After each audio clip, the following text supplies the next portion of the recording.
What's going on, guys? Coach Hayden here with Steel Strength Training, and in this video we're going to be discussing the implications of programming for strength training in particular. Up until this point, we began the series with a brief discussion on prerequisites for programming for resistance training, and those all revolve around one primary question being, what is the purpose of your training? That's going to determine all of the smaller decisions that we make that are going to point us in a certain direction. We then talked about a couple of variables involved in exercise programming, namely volume, the workload, the amount of work that we're doing. Intensity is the magnitude or strength of your stressor. We talked about frequency, which is the dedicated times that you're exposing yourself to that stressor, and exercise selection, which is the vehicle that delivers that entire process. So today we're going to be harmonizing all of those variables within the context of someone who wants to get strong, so namely strength training. We're going to go through each variable one by one and discuss unique implications for strength training purposes. First, let's talk about intensity. By and large, you want to spend the majority of your time anywhere from 0 to 4 reps away from failure. So whether you're doing sets of 8, sets of 1, if you're doing a heavy single, this is the intensity range that you want to be living in. Well, why is that? Well, as I said before, it's well supported in the exercise science literature. We see it all the time in the field, and even through my own personal experience, I find that I respond best to living in this range. And anything above that, so like 5, 6, 7, 8 reps away from failure, isn't really an effective range for a working set and isn't enough to generate the kind of stimulus that we need to get strong. So we want to live in this range. Well, how do we decide where on the range we are going to designate certain sets? And depending on when did we start the program, do we stay further away from failure or closer to failure? How do we know? Well, at least in a general sense, we won't go into all those details today, but to give you an idea, the majority of your time you want to be on the more conservative side of the range, anywhere from 2 to 4 reps from failure. There are a few reasons for this. One, just think about compliance and adherence to your training. If you look at your program, your coach sends it to you, and you're just like, oh gosh, I got so many working sets going all the way to failure for several weeks. That's going to be kind of easy to mentally burn out on, and it's hard to stay motivated when you know that you have to go all out every single time you come to the gym. Instead, we're going to be a little more conservative, leave some reps in the tank, and we're still going to get the progress that we need. As we talked about in our exercise selection video, we talked about something known as the stimulus to fatigue ratio.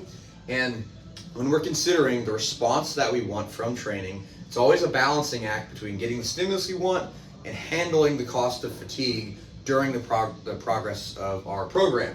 So a lot of the times when we stay in this more conservative range of the 0 to 4 reps from failure overall range, we have better responses because we don't have this huge load of fatigue that we have to figure out what to do with.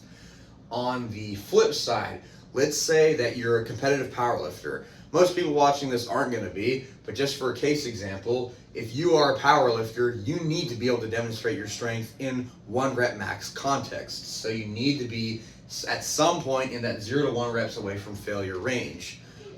So during your program, you need to have some opportunities of exposure for that kind of force production. So being in this range is appropriate for that person. Or even if you just want to demonstrate your strength at the end of the program, as we often do here at Steel, there's nothing wrong with that. We would approach it in a similar way that we would with the competitive powerlifter.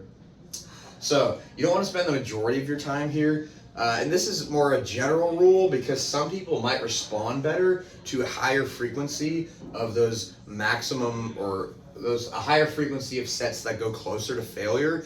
It gets more on an individual basis at that point. But as from a top-down standpoint, as we're thinking about it conceptually, most people don't respond very well to going all the way to failure the majority of the time because it's very fatiguing and it can lag the overall process of your training. Secondly, we have volume. With strength training, we can think about this in 2 different categories. First is in the context of compound lifts. So your barbell, squat, bench press, deadlift, overhead press, any of those big barbell movements.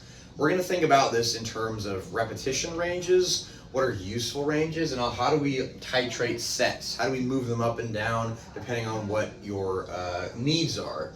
With repetitions in particular, there are two useful ranges. One is a developmental range, the next is a peaking range. With developing strength, and we talk about this a lot in other videos, when we train for strength, we are trying to develop that strength so that, as I mentioned before, we might be able to display that strength within the context of a 1 rep max. So training only using 1 rep maxes is not a good way to develop strength, which might sound a little bit backwards just thinking about it for a couple of seconds. It's like, well, if I want to get really strong doing 1 heavy rep of a squat, I need to do lots of 1 heavy reps with squats. It's like, well, yes and no. It turns out that staying in that 1 rep range, and maybe even a little bit above that, doesn't develop strength very well. However, anywhere from 3 to 6 reps per set tends to do that best.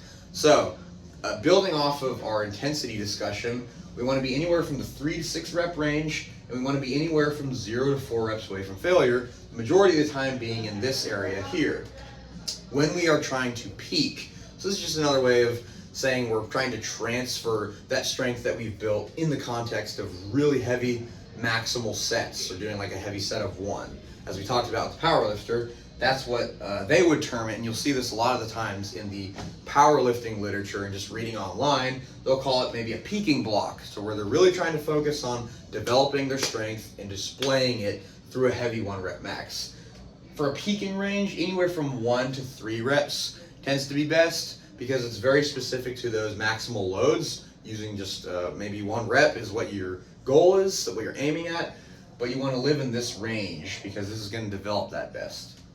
As far as how do we scale our sets, this is going to be usually titrated upward or downward. Like I said before with the intensity stuff, sometimes people respond better to a higher frequency of maximal sets, and other people don't respond as well. In the same case, sometimes people respond really well to higher volume work with like maybe a lower intensity, maybe higher intensity depending on how they respond.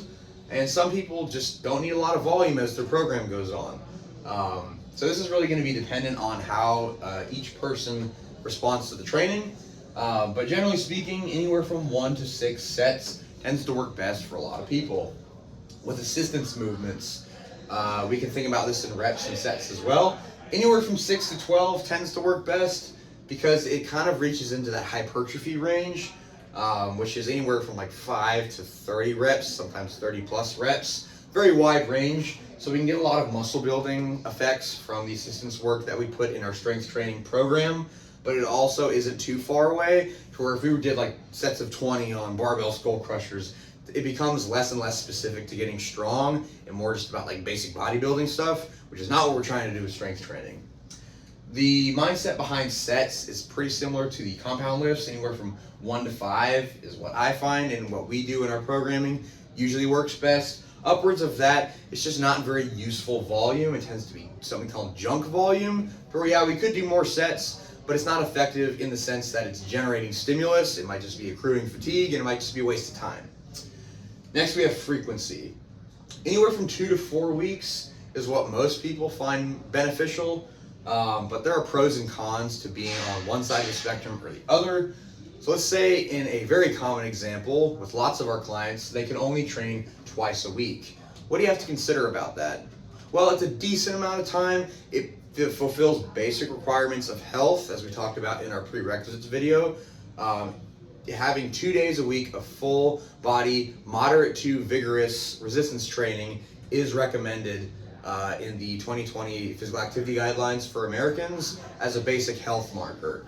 So that's a good thing. But as far as desired training outcomes, going a step beyond that, like, hey, I have these goals that I want to accomplish, whether physique or strength goals or otherwise, there are a couple things that you need to think about.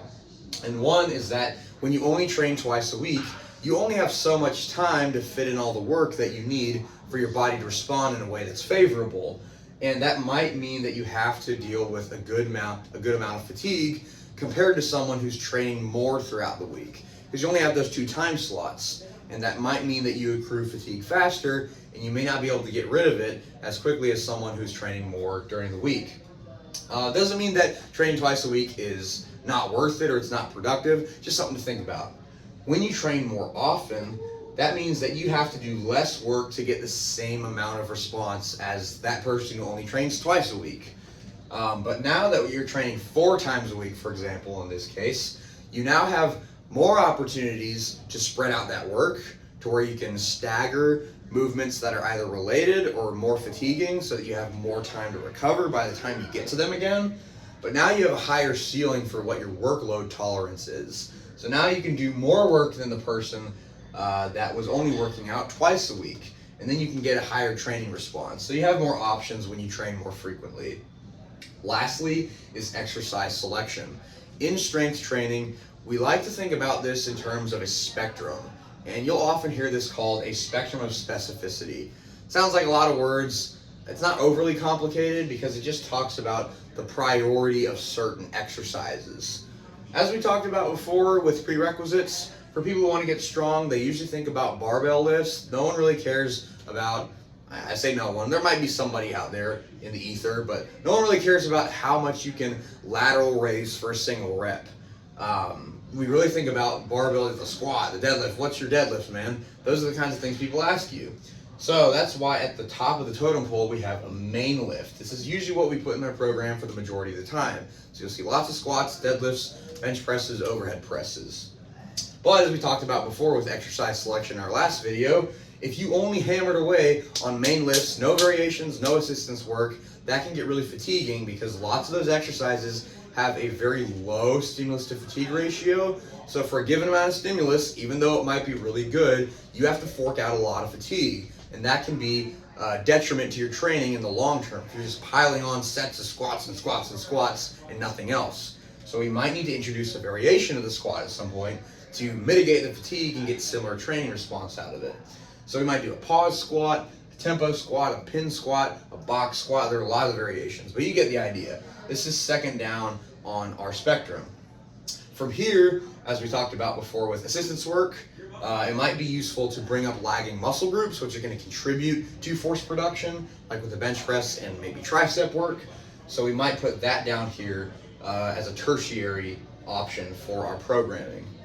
So this is a brief cover of strength training. There's a lot that we didn't get into today that are just implications from all these variables. Hopefully this gives you an idea of how we think when we program for strength training and how you can best make decisions for your clients and how you as a client can understand where this is all coming from and where your training is headed. That's it for today. We'll continue this video series soon. Catch you guys next time.